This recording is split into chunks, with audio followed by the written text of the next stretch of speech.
So Dru Finesse here, with Jephirsun Danger, my boy, doing a little interview. Just hanging out. Amazing artist. How you doing today? Great. One of the things I always like to ask people is just kind of getting back to the roots of where you're from, where it all started. Oh, geez. Well, I'm originally from Cape Cod, Massachusetts, but I moved up here when I was really young. Been in Maine since school year, like kindergarten, I'd say. Mm-hmm. And that's kind of where art started for me. I was always the kid doodling, trying to draw my reality. So way back. Yeah, way back. I'm kind of the kid who never put the crayons down. I like Yes. to say, I absolutely love that. That's awesome. Was there pieces of your childhood that kind of stood out as having been a big impact in you being an artist? It didn't really stand out growing up, but now looking back, I'd say being stuck out in a secluded country and not having very many kids my age around, it kind of forced me to live in my own imagination.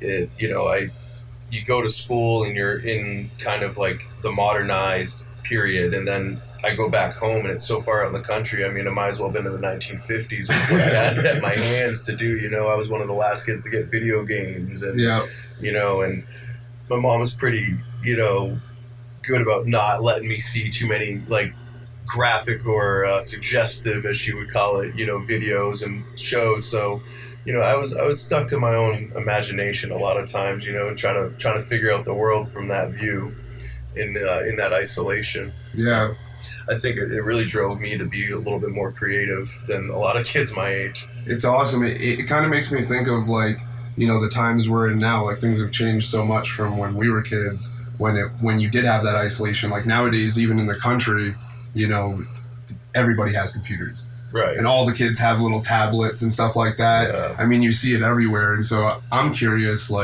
how that will affect the youth, whether they have that time to be able to pursue that imagination, or if it'll just be a different type of imagination they're pursuing. Definitely. I think that's a valid way of looking at it. What kind of sparks me is hearing at such a young age you were introduced to so much art and stuff.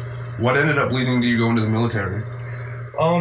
It was a course of events that just kind of led me to drop out of college. And I didn't really have any direction, but I could see that I was gonna, either burn out living in that little small town, and I needed to just get out of there. I kind of hit the roof of what I wanted to do in that area. And weirdly enough, all my creativity and art and music kind of it took a back burner. Mm-hmm. The military became my focus once I did join.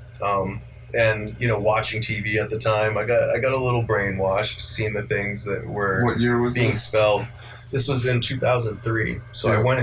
I went in on March 18th, 2003, and the war in Iraq started on March 20th. 2 days later, my second day in basic training, they came in and told us, "You're now in a time of war." Wow. It was almost like that episode of Futurama where Bender and Fry sign up to get benefits. Yes. And then they're like, what's the thing that's going to stop us from getting our benefits if we go to war? And they're like, the alarm goes off. You're like, what's that? And you're like, you're now at war. Oh, no. That's what happened to me. Unless, of course, war were declared. What's that? War were declared. Dang. And so, how was that experience? I mean, that must have been pretty heavy. It was heavy, for sure. It was, I ended up in the 101st Airborne Division, which is a really renowned, prestigious outfit. And just being in that alone kind of put me in this really hardcore, full-on Army experience. We deployed twice. And I also had a year in South Korea, which was really, I think, more profound for me, just getting that cultural aspect and taken out of the United States, taken out of this, seclusion in our own culture, and to see something completely abstract from what I've been part of, and it's one thing I stand out kind of being the minority here, but when everybody is American over in South Korea, everybody's the minority, is being in military or teachers and such. So, you really get immersed into a whole nother world, and you have to accept that world, Yeah, that's never being in the military. It's hard for me sometimes to be able to fathom the type of things that you guys go through over there. Yeah. What was your position in the military? I was a truck driver. 88 Mike is the class, and I was put on a gun truck team, so we did security for convoys. Crazy. And I was also a quick reaction force, special reactions team. So basically, anything that calls in, and you need heavies on Humvees with fully loaded gear. We were there. Be it the infantry needs somebody to back them up, support. They need somebody to haul vehicles out. We need a escort. Stuff like that. The security. Did you, when you were over there, like, did your art completely take a back burner? Or were there times over there where you like had ways to be able to like kind of express it in different ways? You know what I mean? Funny story. Yes. So around the time there was that game on PlayStation, I think it was, or Xbox, it was called Getting Up, and it was like about tagging and spray painting, and it was something I dabbled in when I was younger. I mean, nothing serious, nothing like I got out there and made anything immaculate, but I was tagging stuff mischievously. But then during this time in Iraq, I started playing this game, and that kind of influenced me, and I had this little tag I'd made up called Vice. And I started putting it up all over around posts on these random places. And one day during inspection, my command comes in and they're doing a room inspection, and they open up my cupboard, and on the cupboard is the tag Vice. And they're like, it was you. And I'm like, what? I tried to say I got the cabinet from, like, because we repurpose stuff when the next units leave. We go through and I grab that cabinet. But I tried to say that was something that was already there, and they're like, no, we've been recording this, like, showing up since we've been here. That's awesome. Since you had that cabinet. It's awesome. That was me. It's awesome to hear that even like in those circumstances, that piece of you is still like, oh, I'm gonna find a way out. Like, even if it's in the littlest way, like, I'm gonna find a way out. It's well, I mean, like I said, so I mean, I can't necessarily like say clout that I've got like some renowned tags around or anything, but I can say I tagged Iraq. Yeah, so that's badass. That's definitely badass. Yeah. And I got caught. You gotta put that. You gotta put that down. Yeah. You have to put that down. And like, how do you? I feel like something so monumental for you as going into the military obviously affected you. Like, how do you feel like that affected you as an artist? I think honestly, it affected me in a real positive way because of the way they trained us to be disciplined, and you finish what you start, and the certain attention to detail. My job required me to be like highly vigilant because I was a security element, so I'm on a constant observation. And I think that level of observation, once I go back into being this artist that I am, it has taken that to an acute level that I can now, like, I'm tapping into deeper levels of observation and detail that I wouldn't have necessarily probably gone into, because what is a great artist is really a great observer.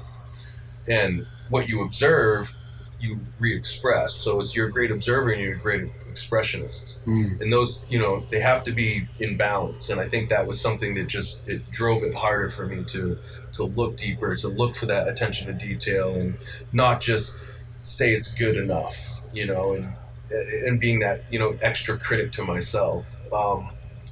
And I think also just that experience alone put me in places that gave me a lot more attention to other art forms that have influenced me a lot in what I do, especially the sacred geometry. Yeah.